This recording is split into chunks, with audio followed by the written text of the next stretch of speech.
I now give the floor to the Secretary-General, His Excellency Mr. António Guterres. Mr. President, Your Excellency Abdulatif bin Rashid Al Zayani, Excellencies, I thank the Presidency of Bahrain for convening this open debate at a moment when the safety of the world's waterways has become a test of the international order itself.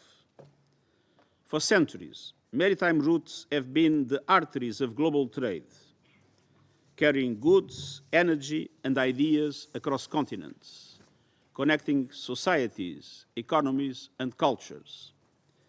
Today, those arteries are under strain. Piracy, armed robbery at sea, and acts of terror against shipping and critical marine infrastructure continue to threaten international peace and security. Geopolitical tensions are spilling into the waters. Merchant shipping is being used as a tool of pressure. And navigation rights and freedoms, bedrock principles of the law of the sea, are being undermined. Mr. President, no country can address these challenges alone. Maritime security threats touch every port, every coastline, every country, even landlocked ones. They demand collective responses.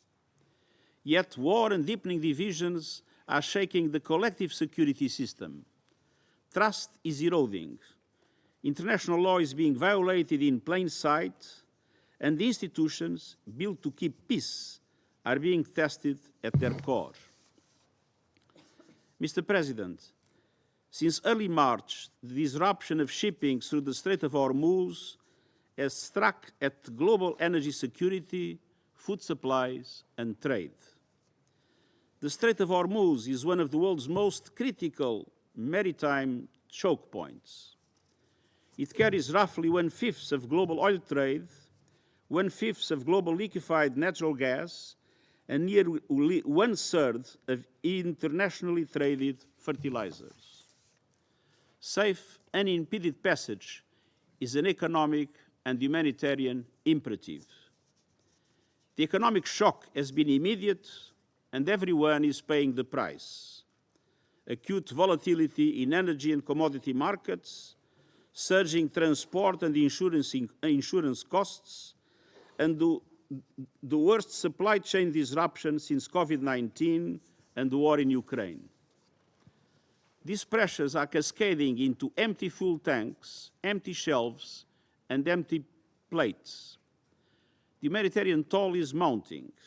Delays and rising costs are slowing life-saving deliveries to people who cannot wait. And this crisis coincides with critical planting seasons.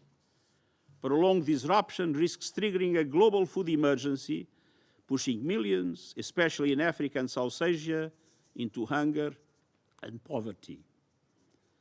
The burden falls heaviest on least developed countries and small island developing states, nations most dependent on maritime imports and least able to absorb a shock they did nothing to cause. Mr. President, behind the cargo figures and the price surges are people. More than 20,000 seafarers remain stranded at sea. Over 2,000 commercial vessels are caught in a web of risk and restrictions to navigation. These men and women are not parties to any conflict. They are civilian workers keeping the world supplied. Their safety, their well-being, and their rights must be protected at all times and in all waters.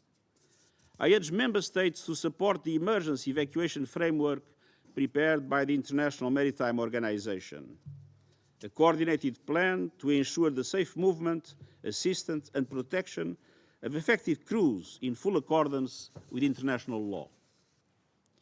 Mr. President, the Charter's prohibition of the threat or use of force applies fully at sea.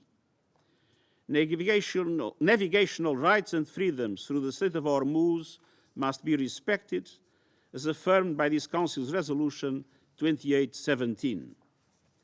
These principles must be upheld in full and without delay. I appeal to the parties: open the strait, let ships pass, no tolls, no discrimination. Let trade resume. Let the global economy breathe. Mr. President, this moment calls for restraint, dialogue, and confidence building. The way forward is through peaceful settlement, drawing on Articles 33 and 34 of Chapter 6 of the UN Charter. My good offices remain available to support Member States in finding common ground. My special representatives and envoys are working closely with national and regional partners to help resolve disputes. The Black Sea Initiative showed that even amid conflict, practical cooperation can reopen a blocked corridor and keep ships and essential products moving. The United Nations can help develop a similar effort based on consent by convening, coordinating, and implementing arrangements between parties. It is possible where there is political will. Monsieur le Président, les moments de crise sont des moments de choix. L'année dernière, lors du début public de ce Conseil sur la sécurité maritime, j'ai appelé à agir autour de 3 axes. La crise actuelle rend ces priorités plus urgentes que jamais. Premièrement, le respect du droit international. La Charte des Nations Unies et le droit de la mer ne valent que par l'engagement des États membres à les respecter. Sur mer comme sur terre, la force du droit doit toujours prévaloir sur le droit de la force. Deuxièmement, s'attaquer aux causes profondes, en investissant dans les communautés côtières, la gouvernance, le renforcement des capacités et la santé des océans.